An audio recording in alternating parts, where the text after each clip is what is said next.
does not make sense that Africa can have so many resources, yet Africa still languishes in poverty. We have banks that we don't own. We have education systems that we don't own. We have curriculums that we never wrote. We have political parties that don't service our own interest as people. We have passports. They don't give us access to other countries. They have access to our countries. We don't have access into their own countries. And that's supposed to be democracy. They have embassies in our own countries, and yet they put the same countries in sanctions. What sort of a system are we talking about if we are addressing the issues of African democracy? African democracy is a crippled child who is sitting on a wheelchair, a paraplegic wheelchair. In as much as our countries are claimed to be democratic, they are not free at all. Our economies are ruled by the West. Our education is ruled by the West. Our medicine is given by the West. Our diseases are managed by the West. Our populations are managed by the West. Our technologies are imposed on us by the West. So which part of us can you say is democracy? The same countries, they sponsor a government, they sponsor a surrogate government, the government gets into power. After they're in power, then you put the same government in sanctions again. What do they want from us? These colonizers, what do they want from us? You wanted our gold, we took it.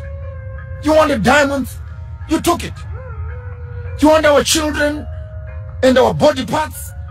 You're harvesting. Africa is a harvesting ground of livers and kidneys and hearts. What do you want from us as a people? You took our art. You took our kings. Destroyed our civilization. Up to now, 400 years later, the colonizer is still watching to see how much more he can get away and harvest and pull and rape and take away from the African people. And all this comes under a big umbrella.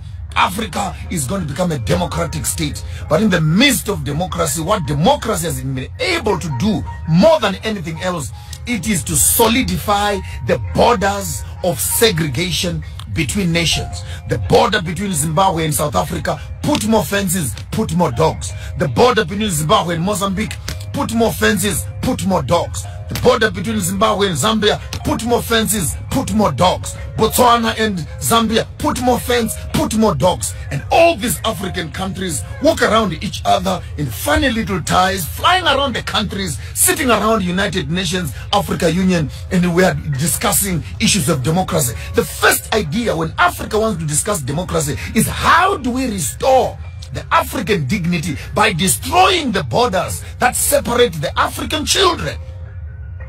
My grandmother is Shangaan, Mozambique, on my father's side. My grandmother is Venda, on my mother's side. My father is Karanga, and my grandfather on my mother's side is Ndebele. So how can you put a border in a passport for me, that for me to go and see my grandmother's houses in Mozambique, I need a passport. To go and see my grandmother in South Africa, I need a passport. I must go to Pretoria first, go to Harare. I can cross the river, the Limpopo River.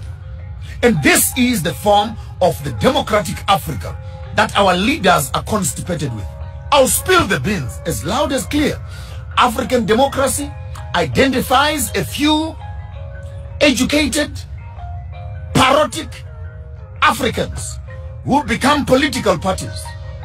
And they talk in cahoots with the funders, the colonizers. They walk into power not to help the African people, but to look after themselves and maintain the system for the colonizer. Insurance companies are in the hands of the colonizer. The banks are in the hands of the colonizer.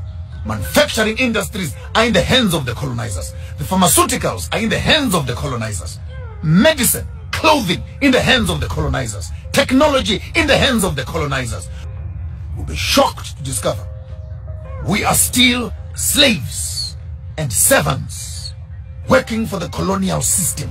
Take note, I'm not insulting any political party, but I want to insult their insensitivity that they walk around and campaign. I am saying this from Nigeria to Uganda to Kenya to Ghana to Zimbabwe to South Africa to Botswana, anywhere in Africa. Tell me one political leader who has made an intentional business of improving and establishing factories for his own people. Sit around approving business budgets for what? Just take that money, open industries, take that money, open up mines, take that money, open up agricultural farms, have food for your people, employment for your people. How complicated can that be? The model to follow is Dubai. Look at Emirates. They have nothing. All national fund. Use the national fund to make Dubai a capital city of industry for the whole world. Here we are in Africa. We have cocoa, we have bananas, we have coal, we have platinum, we have diamonds, we have oil, we have weather, we have tourism, we have everything. But in the midst of all these resources, our African people are still languishing in poverty. Can I ask you, the intelligent ones, what is the problem of Africa? What is the problem? We have the resources, we have the universities, we have the education, we have the skills. What is the problem? The problem is we are trained to maintain a system that does not benefit us. We go to school to learn to maintain that system. We train our children to look after the system. Our political system has no will at all to empower the local people. It has no will. There's no political party that wants to remove bread from the mouth of the white man. That's a fact. Because all these political leaders are eating with the colonizer. So how can you destabilize a system that is giving you food? So it's a typical state where Uncle Tom kind of boys who now are being told, you are not like them. You are a better black than them. Please, you can eat here. You can sign here. You can own this also and that. And before you notice it, 5 years, 10 years later, our political leaders have just become rubber stamps in government for pushing a European colonized agenda. I'm still looking for a country that will take its own resources and improve its own infrastructure. I challenge all the African political heads across Africa. Go to Dubai, not to shop. Go and study. Go and study how a place that has nothing has been able to change its course from a desert to a capital city of shopping in the world. Go there and study.